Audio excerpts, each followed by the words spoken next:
Oi? Só para não ficar perdido, ela tinha me perguntado sobre a questão de aquisição de bens móveis, imóveis, né? No âmbito ali da OAB. Aí tem duas frentes para isso daí que vocês têm que analisar. Uma situação é a questão da autorização. Então, para alienação, venda, enfim, de patrimônio da OAB, se for bens móveis, basta de deliberação da própria diretoria, beleza? Se for bens imóveis, precisa de maioria absoluta do respectivo conselho seccional, tá? A outra situação é a possibilidade de alguém que ocupa cargo dentro da OAB, sei lá, um conselheiro, adquirir ou prestar serviços para a Ordem dos Advogados do Brasil, tá? No caso de bens móveis, pode. No caso de bens imóveis, precisa de autorização também específica, tá? E serviço ele só pode prestar de forma gratuita, a título ali gratuito, tudo bem? Beleza? Tá? São os artigos aí que eu passei para ela aí, do 32 ao 34 do Código de Ética e Disciplina. É bom dar uma lidinha nele, ele tem uma certa recorrência mesmo em prova, tá?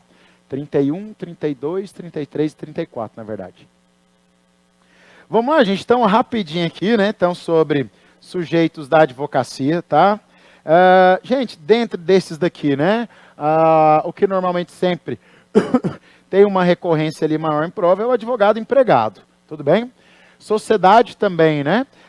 Plurilateral ou sociedade simples de advocacia também tem um peso. Deve aparecer uma questão sobre esse tema com toda certeza aí na prova de vocês. Mas dentre os outros sujeitos da advocacia, o advogado empregado a gente teve bem mais novidade, né? Advogado associado, de tanto que já caiu desde 2022, meio que já está batido, né? Então, lembrar que no caso do advogado associado, em especial a necessidade hoje de um contrato escrito, não é isso? Esse contrato tem que ser registrado no Conselho Seccional. E a gente criou uma nova modalidade de honorários, né? Que agora são os honorários de advogado que associado, né? Que pode ser tanto em percentual fixo ou então também em questões variáveis, né? Então, o Guilherme não é nem sócio, nem empregado. Ele presta colaboração comigo, eu vou fazer um contrato de colaboração, eu vou registrá-lo no Conselho Seccional, ele tem que ser por prazo determinado, e além disso tem que prever a conta-prestação mínima com a participação em lucros e resultados ali. Isso é o contrato hoje do advogado associado, beleza? Tá?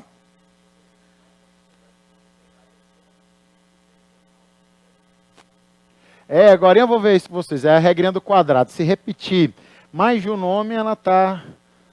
Você, advogado, está irregular.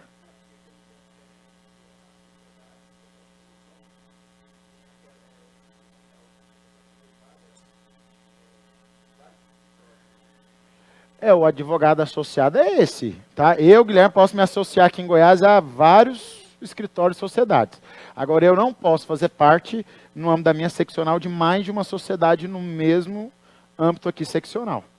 Se eu já tenho uma sociedade com você, eu não posso ter outra aqui com ele. Nem mesmo uma unipessoal, beleza? Tá? É diferente do associado. Eu posso me associar a você, quantos quiserem aqui no âmbito da seccional. Beleza? Agora, ser sócio é outra coisa, tá? Acho que a gente deve voltar nesse tema. Gente, esse aqui ainda não apareceu, embora eu estou querendo apostar nesse tema desde a reforma de 2022, né? Até hoje não consegui acertar, né? Mas vai que não vou insistir ainda para esse exame, tá? Que é essa possibilidade aí, né, do coworking na advocacia.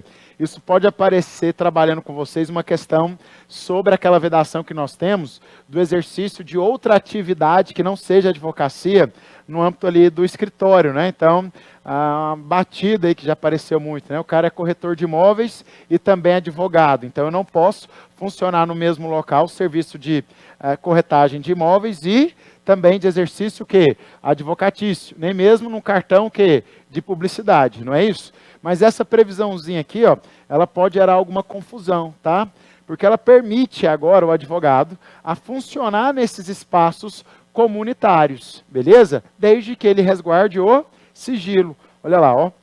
Há no artigo 15, aí no parágrafo 12, a sociedade de advogados e a sociedade unipessoal de advocacia pode ter como sede, filial ou local de trabalho espaço de uso individual. Até aí, ok, né? Ou compartilhado, ó, com outros escritórios de advocacia ou mesmo empresas, desde que respeitadas as hipóteses de sigilo previstas nessa lei, beleza? Cuidado com essa previsãozinha aí, tá? Então, a possibilidade do coworking em relação à sede do seu escritório, tá bem? Não quer dizer que eu, Guilherme, sou corretor, que mesmo num espaço comunitário, coletivo, que lá eu posso exercer corretagem junto com a advocacia. Não está permitindo isso ainda. É apenas a gente manter o mesmo que espaço ali. Né? Aluga uma grande sala, ali tem 2, 3, 4, 5 escritórios de advogados, por exemplo, funcionando no mesmo espaço. Beleza? Tudo bem? Não vai que aparece aí, né? Gente, outro destaque aí que agora a gente vai para as questões, tá? Ainda não vi aparecer em prova, foi novidade de 2022, tá?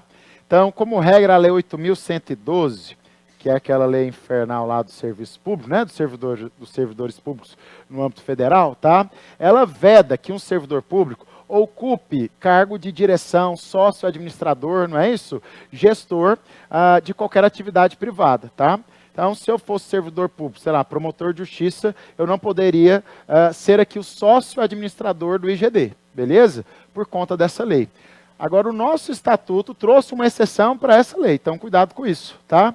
Então, agora essa previsão, ó, de que no caso de ser sócio-administrador de escritório de advocacia, desde que isso não viole, óbvio, né, a questão da disponibilidade lá no serviço público, tá? Que não viole lá a dedicação dele no serviço público. Nesse caso, se eu for procurador de Estado, eu posso ser o sócio administrador da minha sociedade aqui, beleza? Não cai mais na exceção da Lei 8.111. Então, hoje, um servidor que também é advogado pode ser sócio administrador do escritório, beleza? Tá? Outra novidadezinha ainda que não apareceu em prova. Pode advogar, ó. Um procurador de Estado, ele só está o quê, né, gente? Impedido, não é isso? Então, ele só não pode advogar o quê? Contra a fazenda pública que o remunere, tá? Pois eu reviso isso aí com vocês rapidinho, tá? Essa questão de compatibilidade e impedimento.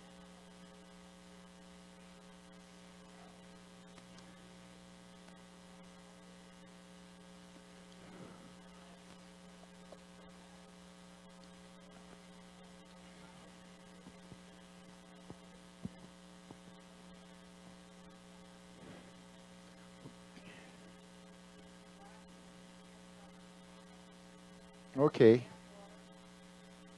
Agora, a possibilidade, por exemplo... Não, atendimento não, você continua exclusivo. É só o espaço que eu vou compartilhar. Aqui tem um escritório de advocacia, vamos imaginar que isso aqui é uma sala conjunta. Aqui funciona o meu escritório e ali é a loja de roupas. Beleza? No mesmo espaço físico. Tá? Só dividir. Tá aqui o meu espaço, tá ali o seu. Só que são espaços compartilhados. Isso. Essas galerias, tá? Ou essa outra, que seria um espaço só para advogado. Eu já participei desse, eles criaram um escritório grande e ali você revezava esses espaços. Então, eu tinha, vamos dizer assim, a minha atuação, tinha um escritório da galera lá e eu ficava lá terça e quinta. Na segunda e terça era um outro escritório que estava atuando nesse espaço. A gente revezava os espaços de compartilhamento. Foi meio aí, pós-pandemia que isso veio bastante, tá? Mas continua separado, tá? Eu não posso prestar serviço de psicólogo e advogado ao mesmo tempo. Tudo bem? Porque para alguns isso deve mudar, mas por hora para a prova de vocês está vedado, tá? Gente, rapidinho esse macete aqui, ó, que é o que ele perguntou, tá? Posso participar de mais de uma sociedade de advogado? Depende, tá? A ideia é o seguinte, se o nome do advogado se repetir mais de uma vez dentro da seccional, ele está irregular. Seja qual for o tipo de sociedade, unipessoal ou sociedade comum ou filial, beleza, tá? Então, se o advogado se repetir dentro do mesmo quadrado, enfim, lá na hora da prova você faz qualquer desenho que for, né? Mas se ele se repetir, ele está irregular, beleza, tá? Então, como regra, eu posso fazer parte de uma sociedade aqui em Goiás, fazer parte de uma lá no Paraná, ter uma unipessoal lá em Manaus, beleza, sem nenhum problema. Agora, se eu estiver funcionando no mesmo âmbito, aí a gente tem vedação, quer ver? Então vamos lá, ó. Em Goiás, Sociedade 1, Pedro, Paulo e Maria, tá? Sociedade Unipessoal Carlos. Algum desses advogados se repete mais de uma vez aqui? Não. Todo mundo regular em Goiás, tá? Carlos tem uma outra sociedade unipessoal em Mato Grosso. Tem problema? Não, até o momento não. Mas o Carlos também faz parte de uma sociedade com a Flávia. Carlos aparece mais de uma vez dentro da seccional? Então, Carlos está irregular. Beleza? Vai ter que arrumar essa situação dele aí. Tudo bem? Lá em São Paulo, Sociedade 3, Maria e Marina. Filial da Sociedade 1. Peraí, quem é a Sociedade 1? Pedro, Paulo e Maria. Tem advogado que aparece mais de uma vez aqui? Maria. Então a Maria está irregular. Beleza? Pegaram aí a lógica aí do raciocínio, tá? Repetiu o nome mais de uma vez, ele está irregular. Seja unipessoal, seja sociedade simples, seja uma filial aí que seja criada. Tá bem? Bom, gente, esse daqui, né, que é o do contrato de associação. Vamos para as questões que acho que isso daí já apareceu muito em prova, não acho que vai aparecer de novo, mais uma vez, tá? Mas ele não tem muito peguinho, é o decoreba mesmo, né, em relação ali a isso. O que eu chamo de destaque é só esse prazo de duração aí, né, que advogado associado tem que ter, tá? Gente, advogado empregado aí, tá? Lembra que para a prova esse cara tem autonomia, tem independência, né? Ele não precisa se subordinar aos mandamentos ali do patrão, né? Então nada disso, via de regra, tá? O que eu destaco aí para vocês, ó, que a gente vai ver um pouco das questões. Volta. Ei, foi. É em relação ao novo tipo, né? De regime de trabalho, ou não, né? As 3 modalidades. Então, advogado empregado pode ser o quê? Trabalho à distância, trabalho que presencial e o misto ou híbrido, não é isso? Tá? Qual que seria o peguinha da prova, gente? Tá? É o preferencialmente que aparece aqui, ó. Então tem uma diferença bem tênue quando a gente olha aqui, ó, o inciso 2, olha lá. O não presencial, teletrabalho, o presencial, ok. Ele fica como regra, preferencialmente na sede, que é onde o patrão mandar. Beleza? Agora olha o não presencial, à distância.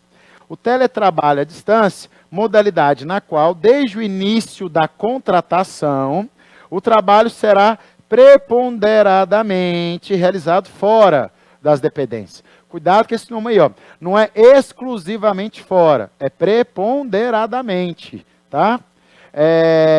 Observado que o comparecimento nas dependências, de forma não permanente, variável para a participação, não descaracteriza o teletrabalho. Beleza? Tá? Então, muito cuidado aí na hora da prova, tá? Não é exclusivo, fora de onde o patrão manda, tá? Mas que preponderadamente ele faça isso fora da sede ali da empresa, do que for. Beleza? E eventuais reuniões, participações dele lá na sede, não desconfigura o teletrabalho. Tranquilo? Beleza? Tá? Vamos cuidar com esse tipo de palavrinha que é onde a FGV gosta de sacanear vocês aí na hora da prova, tá? Isso que eu falo, né? Quem pegar a prova tipo branca, que é a primeira, a prova de ética vem logo no início, né? Os que pegarem de outra cor lá, ela vai vir no meio de qualquer coisa. É melhor fazer a de ética antes e depois vai para as demais. Ué, mudou? Hã? Não. Uai, então... Porque antes, pelo tipo, se fosse prova tipo branca, tal, mudava a ordem. Agora, só devem fazer aleatório a ordem, então, né? Só das questões? Então ok, vai estar na primeira folha, então. Eu achei que ainda tinha um modelo randomizado. Que a gente tem superstição, né? Falar, não posso passar a folha para frente antes de passar de uma questão, né? Então, nesse caso ele compensa. Gente, outra aqui, ó, rapidinho, advogado empregado, tá? A mudança, beleza? Jornada de trabalho desse cara antes, tá? Do advogado aqui empregado, era de 4 horas diárias e 20 horas semanais. Salvo a tal da dedicação exclusiva, que era uma palhaçada, era só para enganar advogado. Contratava ali o cara como associado e ele, na verdade, criava vínculo de emprego, né? Então, para evitar isso, acabou. Não existe mais negócio de dedicação exclusiva. Hoje a jornada dobrou, ó. Antes era 4h20, agora é 8 horas e 40 horas semanais. Passou, portanto, ali das 8 horas diárias, hora extra. Advogado empregado, 100% ali das horas extras, beleza? Adicional noturno, também de 2/5. Começa às 20 horas, termina às 5 horas ali da noite. Beleza? De advogado empregado, esses são os principais pontos, tá? Então, vamos aí. Gente, do estagiário, né? Todo mundo já... Das 8 às 5 da manhã, isso mesmo. Hoje padronizou, né? Antes advogado tinha essa hora específica, agora, tá? 100% a hora extra, 2/5 o adicional noturno e jornada dele de trabalho 8 horas diárias. O que passar disso daí, passou das 8 horas, hora extra, beleza? 2/5 sobre a hora dele. Você, por exemplo, eu te contrato aqui, você vai receber 4.000. Aí tem que fazer esses cálculos. 4.000 dividido por 40 horas. Quanto que é a sua hora de trabalho? Eu vou somar isso, 2/5 pelo período que você ficar mais trabalhando à noite. Beleza? 100% a hora extra. 2/5 adicional noturno, que é outra coisa. Beleza? Tá? Eles se acumulam, beleza? Eu posso receber hora extra e ainda em cima disso ter o quê? O adicional noturno. O cara está me pondo para trabalhar aí, sei lá, 11 horas da noite, por exemplo. Tá? Gente, do estagiário aí, tá? Eu destaco para vocês o 29 e o parágrafo 2º. Tá? Aqui é do regulamento, tudo bem? Do regulamento aí que traz atividade privativa, né? Privativa não, desculpa. O que o estagiário pode fazer sozinho, o que ele não pode, tá? Coitado dele, que é macete feio, né, de estagiário. Hoje isso perdeu um pouco o sentido, gente, só porque é em prova, né? Quando o processo é eletrônico. Mas o estagiário sozinho, né? Ser burro de carga, né, coitado? Retirar e devolver autos de cartório. Achar que é advogado, pedir, fazer petição de juntada, tudo bem? E encher o saco dos outros, que é você ficar pedindo o quê? Certidão. Então, isso o estagiário pode fazer o quê? Sozinho, sem estar supervisionado com o seu advogado, beleza? Agora, junto do advogado, gente, ele pode o quê? Tudo. Ele pode participar de uma instrução? Pode. Ele pode acompanhar uma perícia? Pode. Enfim, do lado do seu supervisor, ele pode tudo. Agora, o parágrafo 2º aqui é o que traz uma previsão interessante. Já apareceu em prova, mas tem um tempinho, ó. Para o exercício de atos extrajudiciais, então, essa palavrinha-chave tem que aparecer lá na questão. Para o exercício de atos extrajudiciais, o estagiário pode comparecer isoladamente quando receber autorização ou súbsito do advogado. Beleza? Tá? Então, olha só, atos extrajudiciais, tá? Basta ter um súbsito, uma autorização que ele pode ir lá sozinho. Por exemplo, tem uma perícia no INSS que ele quer que o estagiário vá lá acompanhar o cliente. Ele pode ir sozinho, o estagiário? Pode, se tiver ali o súbsito autorização, tá? Então, palavrinha-chave, estagiário para atividade extrajudicial, basta súbsito autorização que ele pode fazer tudo sozinho também, tá bem? Pode, tá? Tendo autorização ou subs, ok? Gente, outra novidade, acho que essa não tem mais chance de aparecer em prova, tá? Mas o estagiário também ganhou direito do teletrabalho por conta da pandemia, tá? Mas não quer dizer que hoje o estagiário, esse inscrito na ordem, tem direito ao teletrabalho, não, tá? Para ele ter esse direito, ó, tem que ter essas determinações específicas. Então, olha lá, em caso de pandemia ou em outras situações excepcionais declaradas pelo poder público, aí o estagiário pode ter teletrabalho, beleza? Tá?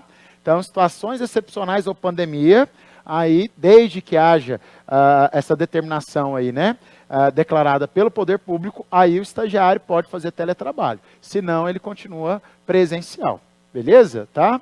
O estagiário também ganhou direito aí, a partir de 2022, a ter no seu contrato a especificidade em relação a eventuais instrumentos, insumos, materiais que ele precisa para trabalhar, tudo bem? Porque às vezes o chefe lá prestava um computador, um notebook, aí na hora de pagar o estagiário, vou descontar aqui um aluguel pelo notebook, tudo bem? Então isso tem que estar agora discriminado, o que for fornecido para o estagiário e não em termos de materiais para ele atuar, beleza? Tudo bem? Bom, vamos lá então, gente, para a questão 5. Celso, advogado, foi contratado por Maria, servidora pública,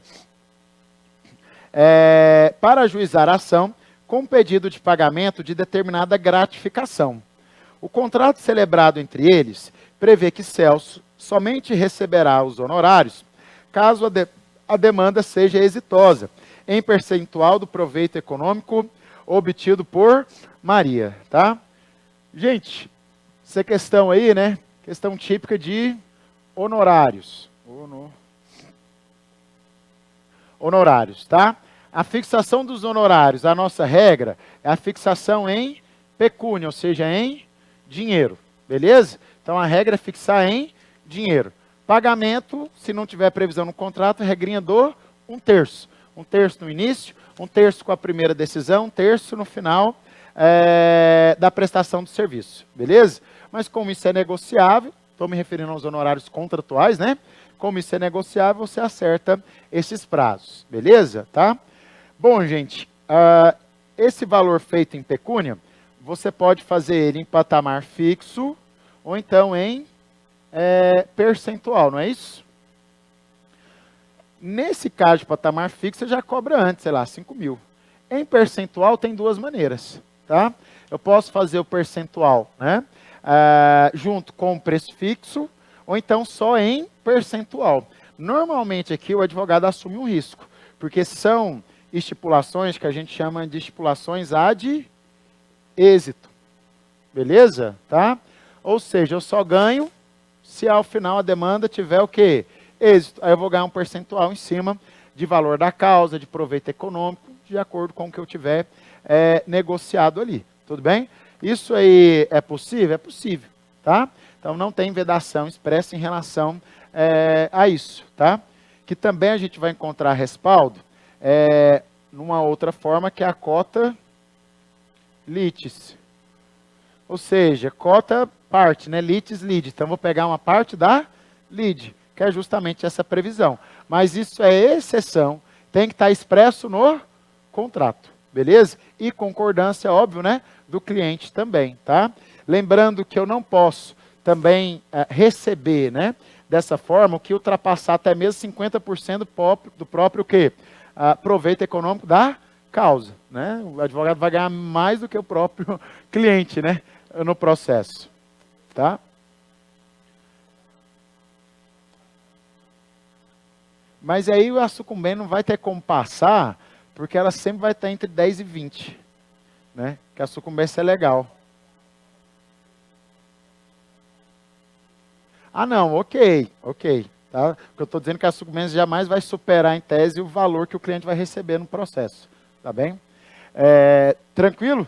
Cuidado que lá no 50 aí do Código de Ética e Disciplina, tem o parágrafo 1º ou 2º lá, traz uma previsão que tem tempo que ela não cai, que é a possibilidade também do advogado receber em participação de lucros e resultados de patrimônio do cliente. Isso também é possível se tiver excepcionalmente e desde que haja previsão expressa no contrato. Então imagina que vocês são donos de uma escola, tá? A escola de vocês está meio falindo aí, fala, Guilherme, o que você pode fazer? Eu falei, não, acho que é um caso de uma recuperação judicial, mas vocês não têm dinheiro para me pagar. Aí eu faço um contrato dizendo que vou querer ali pelo menos 30% das ações de vocês, beleza? Tá? Então, ao final, vamos dizer assim, a escola se reergueu e agora eu sou sócio, por exemplo, aqui de vocês. Tá? Então, isso é a possibilidade do advogado receber em participação de lucros, resultados, participação societária em bens e patrimônio do cliente. Tá? Operação dos honorários?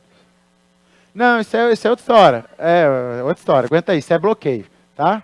Aguenta aí. Isso daqui é o artigo 50 do Código de Ética e Disciplina. Tá? Advogado, recebe dinheiro. Exceção. Receber só ao final, mas ele continua recebendo em dinheiro. Só que aqui, essa modalidade está aí no artigo 50, aí no parágrafo 2º ou 1º do Código de Ética, eu não vou receber em dinheiro. Eu vou receber, sei lá, em metade do lote, num alqueire de fazenda, tudo bem? Numa cota da sua empresa. Foi o que o Nelson William fez e ficou aí milionário. Então ele recebeu muito em parte, né, de várias aí sociedades, tudo bem? Beleza? Tá? Isso que ela comentou, gente, só para lembrar aí, ó, é a previsão que está lá no artigo 24A agora. Ó. O advogado, no caso de processo de execução, desde que haja determinação judicial para bloqueio universal de bens e patrimônios do cliente, o advogado passou a ter direito a solicitar em autos apartados, vai tramitar perante sigilo, o desbloqueio de até 20% desses bens, beleza? Para o pagamento dos honorários, tá? E ali vai seguir o rito da execução mesmo, beleza? O que sobrar desses valores, devolve lá para o processo principal, tá? Então, é o bloqueio universal que ele vai pedir o desbloqueio de até 20%. Tudo bem? que tem muito 20%, gente, cuidado com na hora da prova, né? Os honorários sucumbenciais de 10 a 20. Máximo de desbloqueio, 20% aqui de novo, tá? Cuidado com esses 20% aí para não dar confusão na hora da prova, tá? Ok? Então, ó, gente, nesse caso aqui, ó, então não tem nenhuma vedação, né? A questão que a demanda dele, ele vai fazer em percentual do proveito ali da Maria. Então, vamos ver aí. Letra A, a questão não ficou muito claro o que é que ela quer, né? Ficou um enunciado meio aberto, então deve ser uma questão geral aí de honorários. Ela não especificou muito bem o que ela buscaria aí, né? Letra A, os honorários contratuais não poderão incidir sobre o valor das parcelas vincendas da gratificação. Pode, tá? Como ele fixou sobre o percentual do que ela vai ter de proveito, eu posso pôr em cima o que? Das parcelas que vão se vencer. Advogado previdenciarista faz muito isso. Ele põe nas parcelas do benefício que a pessoa vai receber. Os honorários foram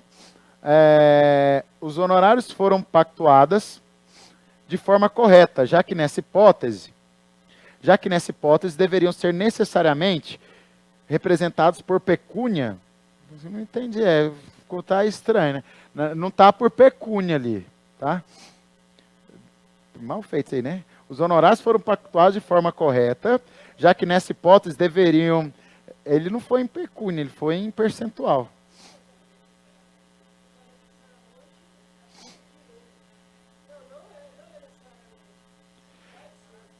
Nesse caso aqui, ele não deixou claro na questão, mas vamos ler os outros aí, peraí.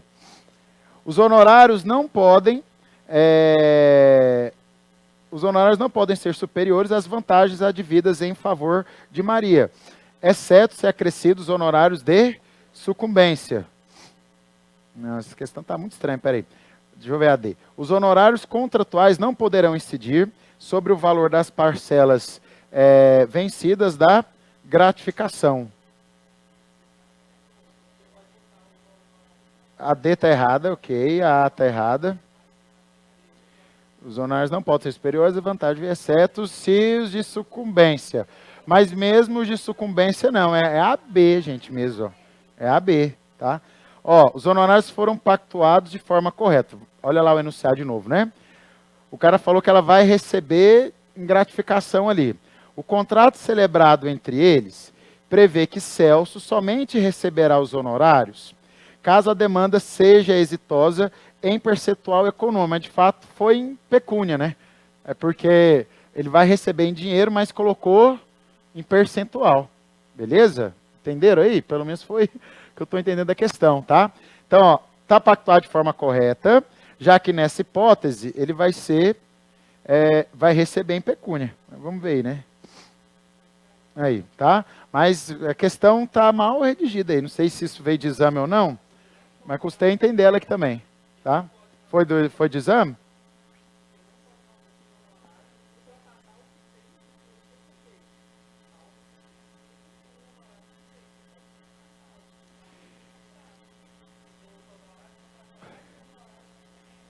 Não, mas aí pela razão da sucumbência, ele não pode ultrapassar esse valor no total por vedação da nossa legislação. Não. Beleza? Tá? E em relação ao somatório total. Inclusive está aqui, acho que no artigo que eu coloquei. Ficou estranho, gente, porque está mal feito aí, ó. Mas, ó, o contrato tá certo. O cara fez um contrato, beleza? Ele vai receber em dinheiro. Tá certo, é pecúnia. Só que ele vai receber esse dinheiro em percentual sobre a gratificação. Mas ele recebe em pecúnia. Então, fez certo o contrato. Porque se fosse a exceção, tinha que aparecer que ia ser em participação em patrimônio do cliente, blá, blá, blá, contrato expresso, tá? Aqui ficou mal redigida ali a questão, tá? É a B aí, ó, tá? Mas só para a gente fazer a leitura aqui, gente, os 50 que eu falei para vocês, esse aí, ó. Então, na hipótese de cláusula quota litis, os honorários devem ser necessariamente representados por pecúnia. E quando acrescido dos honorários de sucumbência, não podem ser superiores às vantagens advindas em favor do cliente. A vantagem final do processo, talvez onde você esteja fazendo confusão em relação a isso, beleza? Do final do processo você vai fazer esse cálculo, tá? Então, se é uma causa de 1 milhão, eu não posso fixar meus honorários que eu pego 500, 600 mil disso daqui. Beleza? Tá? O advogado estaria ganhando mais do que o próprio cliente, que é o direito dele. Tudo bem? Porque em cima dele, eu poderia pôr, sei lá, 30%, 40% de percentual contratual. Se o juiz ainda me der aqui 20%, eu fui para 60%. Em cima de tudo que ele vai ganhar no final do processo. Isso é vedado. Beleza? Então, se você tem uma sucumbência que em tese vai dar um valor entre 10 e 20, eu não posso fazer percentual de honorários contratuais que isso chegue a 60, por exemplo, a 55, 51. É isso que a legislação está colocando. Beleza? Ficou mais claro aí? Entenderam, gente, todo mundo? Uma questão mal feita, né? Questão para errar, né? Daria para ficar na dúvida mesmo ali se não tivesse atenção. Olha o parágrafo primeiro aí que eu falei para vocês, tá? Essa é a exceção, tem tempo que ela não cai em prova. A participação do advogado em bens particulares do cliente só é admitida. Então, veja, gente, isso aqui não é pecúnia, não é receber em dinheiro, é receber em bens do cliente, tá? Então, a participação do advogado em bens particulares do cliente só é admitida em caráter excepcional, quando esse comprovadamente não tiver condições pecuniárias de satisfazer o débito e ajustar com o seu patrono em instrumento contratual tal forma de pagamento. E aí o das parcelas está em parágrafo 2º. Quando o objeto do serviço jurídico versar sobre parcelas vencidas e vincendas, os honorários advocatícios poderão incidir sobre o valor dessas parcelas que vão se vencendo aí. Beleza? Tudo bem? Circula aí, gente, que esse artigozinho ele é campeão de prova aí, tá? O 50 e o 49, tá? Também. A advocacia pro bono tem tempo que não cai, ela está nesse meio aí, tá? Tem também lá o 44, que são os critérios de fixação de honorários. Mas aquilo é meio que bom senso, né, gente? Então, o advogado, na hora que fixar os seus honorários contratuais, né, ele deve se valer de critérios objetivos. Complexidade da causa, né, exclusividade, necessidade de deslocamento, beleza? Tá? Então, apareceu já na prova, né? Deve ser considerado questão de amizade íntima. Não, isso aí está fora. Tá? Critérios subjetivos não devem ser pontuados como discriminantes para você fixar os seus honorários. Beleza? Lembrando ainda, tem tempo que não está da tal da tabela, né? Então, o Conselho Seccional fica obrigado, tá? Embora essa obrigação é meio que imprópria dele, mas cabe ao Conselho Seccional a elaboração da tabela mínima de honorários, o quê? Advocatícios, beleza? Isso daí é Conselho Seccional, atribuição dele, tá?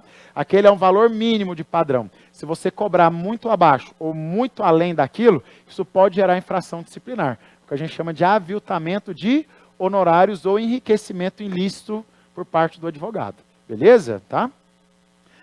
Vamos mais uma aí, então, acho que é de honorários de novo. Pedro Carlos, advogado devidamente contratado por Felipe Silva, atua em favor deste em relação à demanda executiva. No curso da demanda, foi determinado judicialmente o bloqueio universal. É a questão que você perguntou aí, ó. Bloqueio universal dos bens de Felipe. Nessa situação o que, né, gente? Bloqueio universal. Processo apartado, sigiloso, beleza? Tá? Vai seguir um processo de execução, como execução civil mesmo, tá? Primeiro vai atrás de dinheiro, se não tiver dinheiro, vai promover os atos constritivos em relação a bens móveis e imóveis, tá? O que sobrar eventualmente de leilões, adjudicações, pagou os honorários ali, desbloqueou até o 20%, devolve para o processo principal, tá? Então, letra A, solicitar em juízo por procedimento apartado e sigiloso, verdadeiro, que lhe se garanta a liberação de até 20% dos bens bloqueados, para fins de honorários e reembolso de gastos com a defesa, ressalvadas as causas, está verdadeiro, está a previsão lá também no nosso estatuto, ressalvadas as causas relacionadas aos crimes previstos aí na Lei de Drogas e o 243 da Constituição. Na Lei de Drogas, gente, aí na Constituição, tem o que a gente chama de expropriação, não é isso? É diferente da apropriação. Aqui o Estado vai tomar a terra sem te dar nenhuma contraprestação. Se for bloqueio de bens diante de expropriação, o advogado não pode se valer dessa premissa aqui, tudo bem? Seja porque plantou maconha lá na terra, seja porque teve trabalho escravo, enfim, tá? As situações tanto da lei de drogas quanto do 243 da Constituição, tá? Ele não tem, pode ser trabalho escravo, tá? As únicas hipóteses de expropriação no direito brasileiro são terra utilizada para trabalho escravo, condição análoga a trabalho escravo e plantação de droga aí, beleza? Planta, né? E produz droga aí, tá? Letra A aí mesmo. Letra B, solicitar em juízo nos mesmos autos, não, lá no 24 está expresso. Tem que ser autos apartados aí, tá? Embora acho que teve uma que está com gabarito errado, acho que deve ser essa aí, ó. Aí não é B não, gente, ó, com o certo que aqui é A mesmo, ó. Previsão aí do 24A, ó, literalidade aí do artigo, ó. No caso de bloqueio universal do patrimônio do cliente por decisão judicial, garantir-se ao advogado a liberação de até 20% dos bens bloqueados para o recebimento dos honorários e desembolso de despesas, salvo a lei de drogas e o 243 da Constituição. Aí o pormenorzinho, esse daqui que é mais frequente em prova, ó. O pedido de desbloqueio será em autos apartados, que permanecerão em sigilo, beleza? Tá? Então é autos apartados em sigilo, tá? É uma maneira de proteger o advogado, tá, gente? Porque se o cliente souber que você está fazendo isso, possivelmente, aí que ele não vai pagar mesmo, ou vai vai revogar, né, seu mandato, algo nesse sentido, tá? Então é meio que uma surpresinha aí, tá?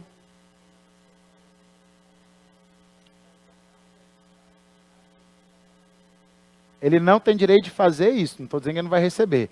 Ele não tem direito de desbloquear, tudo bem? Porque isso serão bens expropriados, para fins aí da reforma agrária e por aí vai, tá? Tá, gente? Só conserta aí no slide, tá B é A, não é B não. A B fala que é nos mesmos autos, não era isso? Só olha aí, em autos apartados, tá? Eu errei no gabarito mesmo. Ok? Beleza? Gente, ainda sobre honorários, letra A. Conserta aí, por favor. Aqui, ó. Porque a B fala nos mesmos autos, tá vendo lá? Deixa eu voltar aqui. Ó, a B aqui, ó. Solicitar em juízo nos mesmos autos, em autos apartados. Beleza? O erro é só esse. A que tá certo, ó. Solicitar em juízo, procedimento apartado e sigiloso. Ok?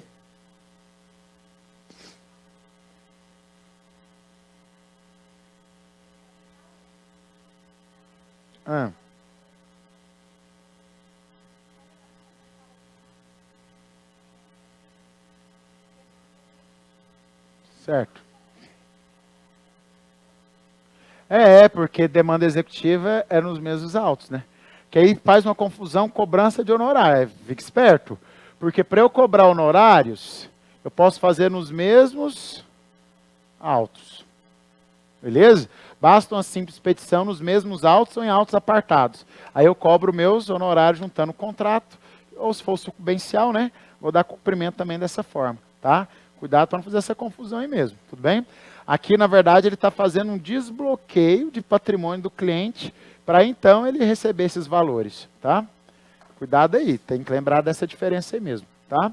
Né? Outra forma, né, gente, que o advogado tem de cobrar esses honorários, por meio de levantamento, não é isso? De precatório ou alvará, tá? Não precisa de autorização do cliente, basta ele peticionar, solicitando ali, né, requerendo ao juiz, que antes de liberar o alvará, faça o quê? O desconto, né, dos seus honorários contratuais, beleza? Uma outra forma que a gente tem de cobrar, também é por meio de levantamento de precatório ou alvarás aí, ok? Tá? Do desbloqueio, né? Só que esse só vai se cuidar, hein, gente? Tem peguinha nesse aí também. Só vai falar na possibilidade do advogado fazer isso se aparecer essa palavrinha-chave aí, ó. Bloqueio universal. Ou seja, é tudo do cliente, tá? Se aparecer bloqueio parcial, só bloqueio está errado. Tem que ser bloqueio universal. E ele tem direito de fazer isso. Fora dessa hipótese, vai executar aqui, ó, como a colega falou. Põe lá, né, nos mesmos autos e segue, vê o que recebe. Beleza? Tá? Gente, ainda sobre honorários aí, ó, destaquei com vocês, esse é decoreba, tá?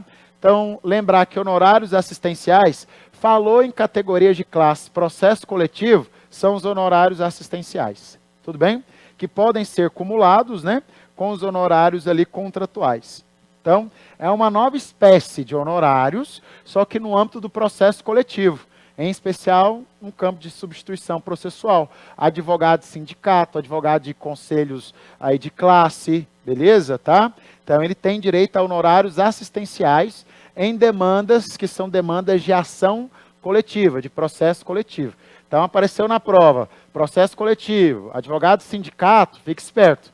Possivelmente é uma questão que vai exigir de você que saiba que esse advogado também tem direito a um outro tipo de honorários, que são os honorários assistenciais, beleza? É só para esse tipo de demanda, tá?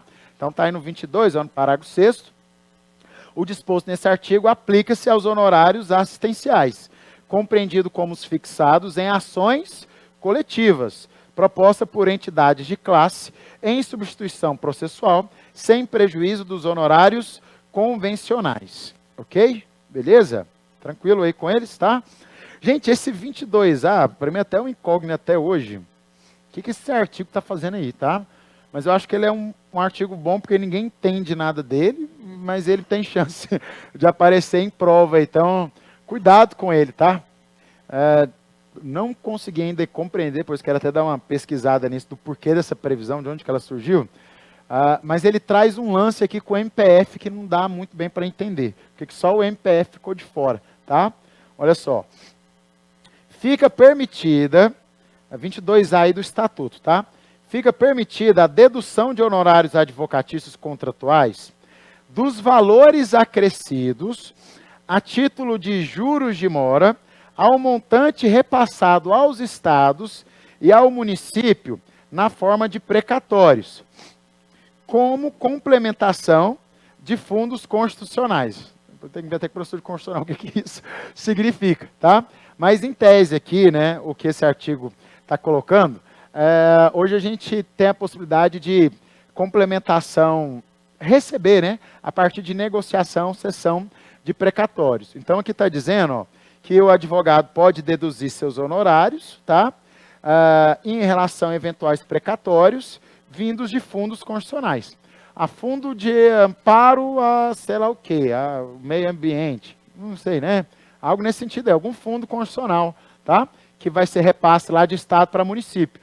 Então o advogado poderia pegar isso daí, beleza? Fazer levantamento dos seus honorários em cima do repasse de fundos, tá? E aí ele vai receber em precatório, ok? Só que aí vem um parágrafo único, acho que esse aí que é interessante de aparecer na prova, tá?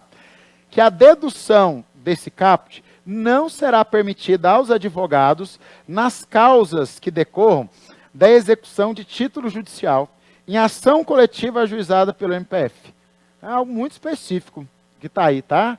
Então, cuidado aí, se aparecer ação coletiva ajuizada pelo MPF, só lembra do não, ou seja, advogado não pode fazer dedução de honorários, beleza, tá? O que isso significa, deixa aí para depois, tá? Na hora da prova só lembra disso. Falou ação civil pública, proposta pelo MPF, advogado não pode fazer dedução de honorários em cima aí desses valores, tá bem? Vamos lá, gente. Quantas horas aí, só para eu me controlar aqui? Já passei? Ah, não, tá. Então vamos lá, dá mais uma aí. O advogado Júnior foi procurado pela família de João, preso em razão da decretação de prisão temporária em certo estabelecimento prisional. Gente, ó, bateu o olho aí, falou prisão, estabelecimento prisional, possivelmente deve ser uma questão que versa sobre direitos o quê? Do advogado, não é isso? Quando a gente fala de alguém preso, um dos principais direitos que o advogado precisa é o direito de se entrevistar, não é isso? De conversar com seu cliente, tá? Então, ó, dirigindo-se ao local, o Júnior foi informado que João é considerado um preso de alta periculosidade pelo sistema prisional, tendo em vista o cometimento de diversos crimes violentos, inclusive contra um advogado, integrante de organização criminosa e descobrimento de um plano de fuga a ser executado pelo mesmo grupo. Diante de tais circunstâncias, o diretor conduziu Júnior a uma sala especial, onde poderia conversar com João na presença de um agente prisional para garantir a segurança. Já está errado aí, né? Então, o advogado não precisa, não deve, aliás, ter nenhum tipo de escolta ou vigília. E em relação ali a preso, pode ser perigoso o que for, tá bem? O direito de entrevistar o cliente, ele é privativo, exclusivo do advogado. Nem se ele estiver lá no RDD, em regime disciplinar diferenciado, porque lá sim, de fato, visitas serão controladas, mas a do advogado não. Beleza? Tá? Então ele tem direito de fazer a visita ali sozinho, né, com o seu cliente. Então errou ali, né, já o diretor. Além disso, foi exigida a apresentação de procuração. Errou de novo, tá? Embora de fato a procuração seja necessária, né, a falta de ausência de procuração não veda a possibilidade dele de entrevistar com seu cliente, beleza? Tanto é que depois ele pode, inclusive, apresentar essa procuração. Quem lembra do prazo aí, se fosse processo judicial? E é até 15 dias depois para apresentar a procuração, beleza? Na verdade, se for para chutar prazo, né, gente? Na prova são sempre múltiplos de 5, já perceberam? Tá? Nunca vai fugir disso, a não ser a prescrição intercorrente, que é 3, tá? Mas é sempre ali 5, 10, 15, 20, 1.500. Beleza? Tá? 5 é raro, vai ser em recurso lá do processo eleitoral. Muito difícil de cair isso na prova, tá? 10 pode aparecer, né? Então, retirar autos findos, né? Sem a procuração, você tem ali possibilidade de 10 dias, beleza? 10 dias que você fica vinculado no processo se você pedir a renúncia do mandato, né? Então, você tem ali 10 que aparece. 15 também é outro número, né? Então, prazo de recurso, como regra, todo prazo é de 15 dias, tá? 15 dias também para parecer em processo disciplinar, parecer de conselheiro. Tem que ter mais de 15 advogados para eu montar uma subseção, beleza? Tá? Então, prazo de 15 aqui aparece. 20 também, lá no processo administrativo disciplinar. Também é raro de aparecer em prova aí, mas tem esse prazo lá. E precisa de pelo menos ali mais de 1.500 advogados com domicílio profissional para eu criar uma caixa de assistência, tá? Então, normalmente, se aparecer ali prazo de 7, de 8, foge disso. Vai ser múltiplos aí de 5, tá? Com a exceção, então, ó, prazo de prescrição de cobrar honorários, 5 anos. Prazo em relação à prescrição da prestação de contas de advogado, 5 anos, tá? A única é a intercorrente. A intercorrente é 3 anos, são 3 anos, tá? Então, vamos olhar aí. Então, o cara fez tudo errado, não foi isso? Não é exigível a apresentação de procuração. Já as condições exigidas para a realização da entrevista violam direitos e implicam o cometimento de fato penalmente típico pelo diretor do estabelecimento. Verdadeiro, tá? Esse crime aí, gente, está lá, decora ele aí também, está lá no 7B. 7A, direitos da advogada. 7º-B, é o crime de violação de prerrogativas e direitos de advogado. Tudo bem? A pena mudou aí agora, né? Está de 2 a 4 anos, tá? Aumentou aí.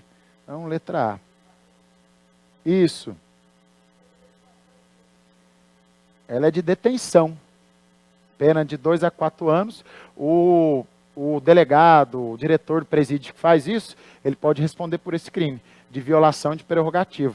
Não são todos, hein, gente? São alguns daqueles direitos lá, né? Todo direito que violar, que vai gerar esse crime, não. A juiz não recebeu o advogado no horário, tá? Não vai dar nada, beleza? Tá? Então, é nesses casos de violação de acesso dele ao cliente, violar a questão da busca e apreensão em relação ao domicílio do advogado, aí isso gera esse crime, tá? Tudo bem, gente? Então, ó, rapidinho aí, né? Então, direito de acesso, entrevista, o que é que tem que lembrar? Em relação ao cliente, não tem nenhuma exceção. Então, o advogado pode sempre visitar o seu cliente, tá? E em relação a processos ali judiciais, se tivesse sigilo, então só com procuração, beleza? No caso de autos de difícil restauração, né? Autos ali mais velhos, processos físicos, desde que haja ali determinação para não retirada dele, tá? Isso não quer dizer que ele não tem direito de acessar e tomar nota. Ele só não pode levar e fazer carga, tudo bem? E se ele não devolver a carga, mas cuidado com isso daí, tá? Então, o advogado, tudo bem? Que hoje isso não acontece mais, mas processo físico. O advogado fez carga, foi notificado a devolvê-lo. Não, aliás, o advogado fez carga, não devolveu dentro do prazo. O serventuário foi lá e notificou ele para devolver. Mesmo assim, ele ainda não devolveu pela segunda vez dentro do prazo, aí ele perde o direito de fazer carga. Beleza? Então, cuidado, é 2 vezes que ele tem que errar aí, tá? Para perder esse direito aqui. E em relação àquele processo só, tá? Só aquele processo. Gente, auto de investigação é a mesma regra, né? Sigiloso precisa de procuração e provas, né, elementos de informação ainda em curso, ele também não tem esse acesso. Por exemplo, interceptação telefônica que está rodando aí, ela tem que ser degravada ali para ele acessar, ok? Então tá aí a previsão, depois façam a leitura. O 7B, ó, gente, que eu falei que alterou, tá? Então cuidado, antes era de 3 meses a 1 ano, agora é de 2 a 4 anos e multa, tá? Cuidado com o peguinho aí na hora desse tempo aí de pena aparecer para vocês. Vamos mais uma aí, que acho que ainda dá tempo. Em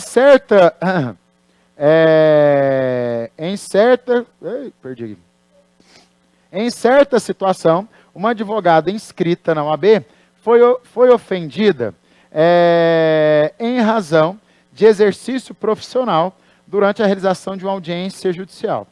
O ocorrido foi amplamente divulgado na mídia, assumindo grande notoriedade e revelando de modo urgente a necessidade de um desagravo público. Considerando que o desagravo será promovido pelo conselho competente, seja pelo órgão com atribuição pela diretoria ad referendo, assinar a afirmativa correta. Gente, questão que versa sobre desagravo. Principal questãozinha que fala, né? Que o desagravo precisa de autorização do advogado que foi ofendido. Não precisa, tá? Qualquer pessoa, seja advogado ou não, pode noticiar a violação ali, né? Vamos dizer assim, a ofensa que algum advogado ali teve, beleza? Tá? Lembro de uma questão que falava que estava numa rádio, aí xingou o advogado lá de porta de cadeia, e aí uma ouvinte indignada noticiou isso na OAB, né? Então, beleza, qualquer um pode noticiar, beleza? Tá? O desagravo, via de regra, é promovido pelo conselho competente, onde a ofensa aconteceu, beleza? Então, se a ofensa foi aqui em Goiás, Conselho Seccional de Goiás. Exceção, se quem for ofendido for conselheiro federal, for presidente nacional, presidentes seccionais, a gente vai montar uma comissão de conselheiros federais, e eles vão vir aqui no estado onde a ofensa aconteceu e promover o desagravo aqui, beleza? Tá? Então, cuidado aí com essa situação desses que têm essa prerrogativa, ou se tiver repercussão nacional a ofensa. Aí vai ser o Conselho Federal que vai promover o desagravo. Mas não é lá em Brasília. Manda uma delegação e eles vêm aqui, tá? Então, vamos ver aí. A atuação se dará de ofício ou mediante provocação, seja da ofendida ou de qualquer pessoa. Não é condição para a concessão do desagravo a solicitação de informações à pessoa ou à autoridade apontada como ofensor. Tem que ir em relação a isso, tá, gente? Só cuidado com o procedimento de desagravo. Nunca vi isso, na verdade, ser cobrado à risca ainda, tá? Porque isso está lá no regulamento geral, que cai mesmo essa regrinha geral que apareceu aqui, tá? A atuação se dará de ofício ou mediante pedido, o qual deverá ser formulado pela ofendida, não precisa, beleza? Tá? A atuação se dará apenas mediante provocação? Também não. A atuação se dará mediante provocação. A atuação se dará de ofício ou mediante pedido, o qual deverá ser formulado pela ofendida, seu representante legal ou advogado da OAB. É condição para a concessão do desagravo a solicitação de informações à pessoa ou autoridade. Não precisa aí, tá, gente? Então, letra A mesmo, sem nenhum mistério nela, tá? Uai, eu pulei? Espera aí, o que eu confundi aqui? Volta, volta, volta. Espera aí. Vamos lá, vamos de novo? C. A atuação se dará apenas mediante provocação. Não. Pode ser de ofício, beleza? A B. A atuação se dará de ofício ou mediante pedido. Tá aí, ok. O qual deverá ser formulado pela ofendida, seu representante legal ou advogado escrito. Pode ser qualquer pessoa. Beleza? A atuação se dará de ofício ou mediante provocação, seja da ofendida ou de qualquer pessoa. Letra A aí. Beleza? Dentro do procedimento não tem a necessidade. Não sei quem perguntou aí, não vi? Tá? Ó, deixa eu ver se eu só trouxe esse artigo aqui para você. Acho que não, é esse aqui, ó. Ó, então 18, tá? Do Código de Ética e Disciplina. Esse é o procedimento, ó. Nunca vi ele cair na íntegra aí, beleza? Tá? Então normalmente só cai o comecinho dele aí, ó, mas só para desencarga aí de consciência, tá? Então lá, o inscrito na OAB, quando ofendido, comprovadamente em razão do exercício profissional ou de cargo ou função do OAB, tem direito de ser desagravado, promovido pelo conselho competente de ofício a seu pedido ou de qualquer pessoa, o que apareceu lá na questão. Compete ao relator, convencendo-se da existência do indício de ofensa relacionado ao exercício da profissão ou cargo, propor ao presidente que solicite informações à pessoa ou à autoridade ofensora no prazo de 15 dias. Mas aqui ele coloca como possibilidade. Lá a questão falou que ele obrigatoriamente tem que fazer, não é não? Volta lá, ó. Deixa eu ver de novo. Passo. Peraí. Vamos só ver essa daí direitinho, ver se não está... A atuação, deixa eu ver a D. A atuação se dará de ofício, mediante pedido qual deverá ser formulado pela ofendida, seu representante legal, ou advogado inscrito na OAB. É condição para a concessão do desagravo a solicitação de informações à pessoa ou à autoridade apontada como ofensora. Pela nossa legislação aqui, ela não é condição para a nota de desagravo. Ó, deixa eu só voltar aqui, ó, para...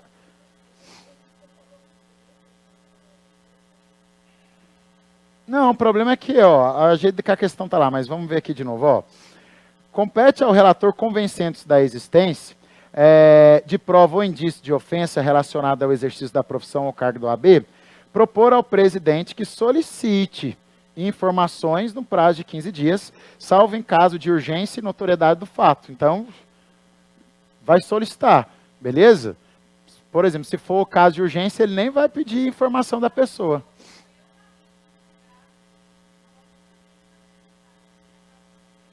Então, aí, isso reforça que, para esse caso, a concessão de pedir informação para quem ofendeu não precisa, entendeu? Vocês estão fazendo claro aqui, ó. O procedimento aqui, vamos lá, do desagravo, parte do procedimento, tá? Como regra, o procedimento pode ser solicitado informações a quem ofendeu, beleza? Tá? Mas isso é vamos dizer assim, uma faculdade, não é requisito para que o desagravo ocorra. Beleza? Tudo bem? Pelo menos, assim, foi o que eu peguei da questão. Depois a gente olha se o gabarito foi outro aí, depois a gente verifica. Mas, pelo que está aqui na questão, ó, ela deixa isso aí claro para a gente lá no item. Ó. A letra D, ela está condicionando a nota de desagravo à abertura desse prazo de ouvir quem ofendeu. Beleza?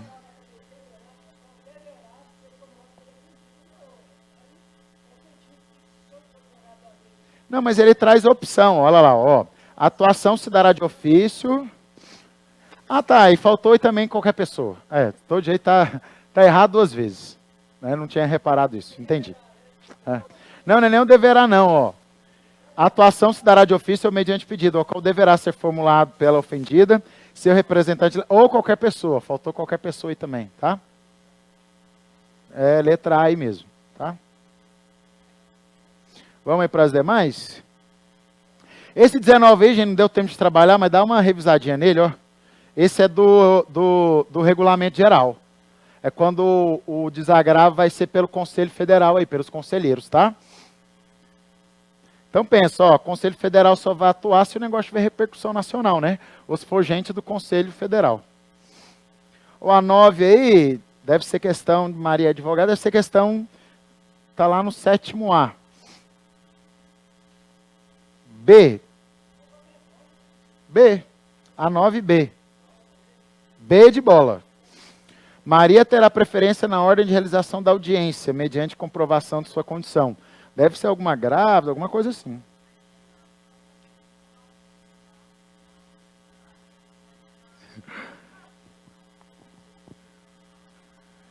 Mas é porque, gente, é muito tema. Então, às vezes, o simulado ele vai focar de um lado. Eu tentei pegar questões aqui que não deram tempo, talvez, de trabalhar em simulado. Eu tentei falar, como hoje é o reta final de vocês, vamos tentar trabalhar tema que talvez ainda não tivessem visto, né, em exercício. Beleza? Não sei se apareceu coisa nova ou não, mas eu tentei não repetir temáticas que estão aí. Por isso que eu não elaborei o simulado. Beleza? Então, essas daqui, como eu que selecionei, justamente por isso. Eu não sei, pode ser que essa questão que nós vimos aí do desagravo, que vocês não trabalharem em nenhum simulado, ela aparece na prova de domingo. Beleza? Tá?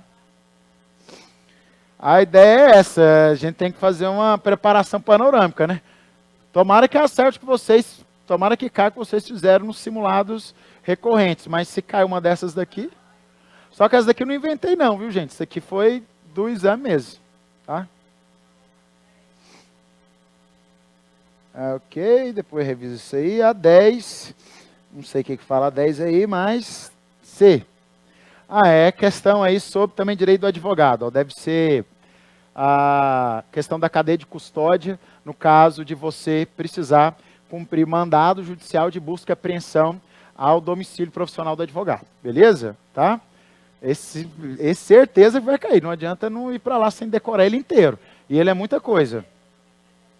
Precisa... Isso.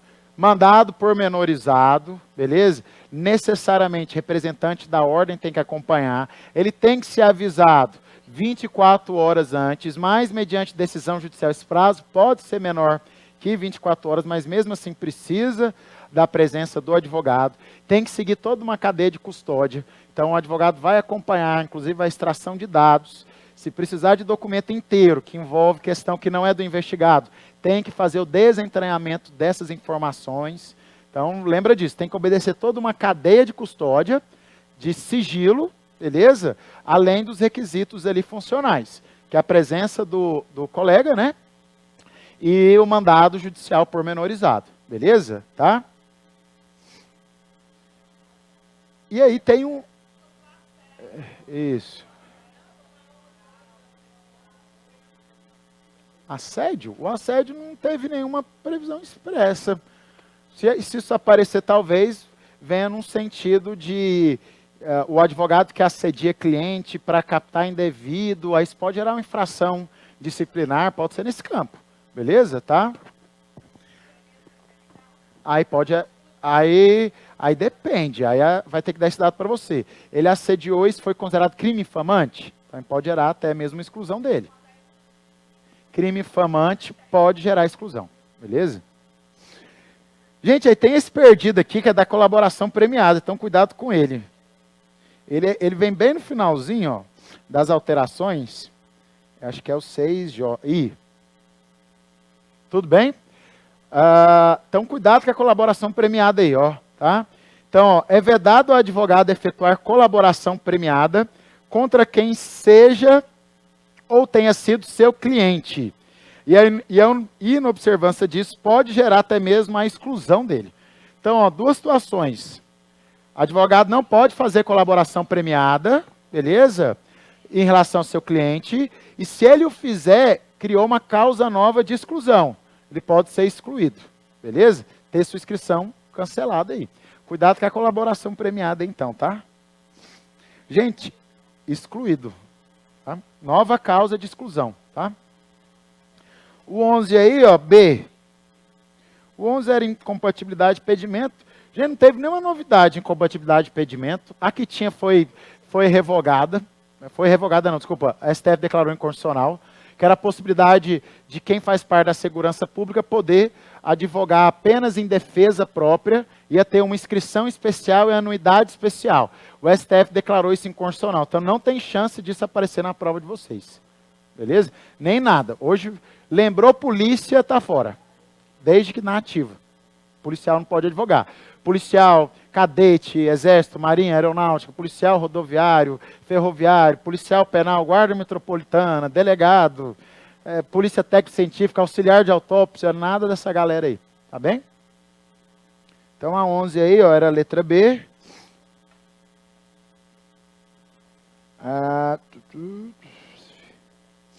E acho que foi, terminou. Não, tem a 12 aí, ó. A 12 aí, não sei o que é que ela fala, mas era a D. Acho que a 12 era de sociedade. 12D.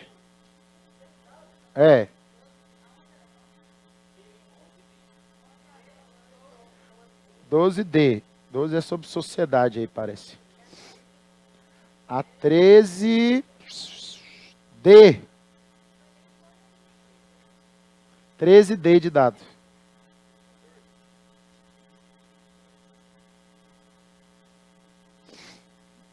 O que é isso aqui? Cuidado.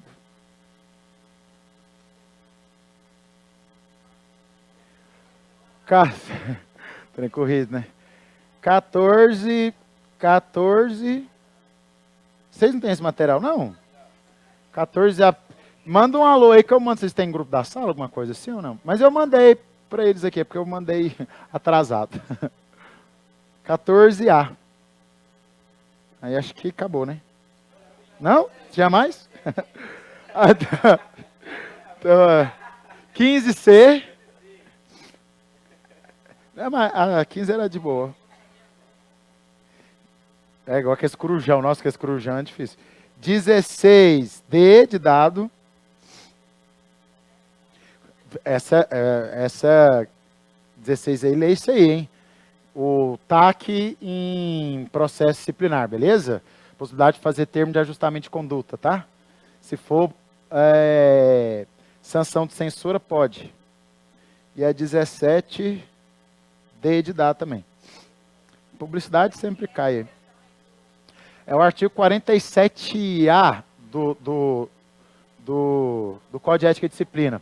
Hoje a gente pode fazer termo de ajustamento 47A. Aqui, ó. Aqui, ó. Beleza? Então, hoje a possibilidade de você fazer TAC no âmbito do processo disciplinar, se a pena for de censura. Beleza? Se a sanção for de censura.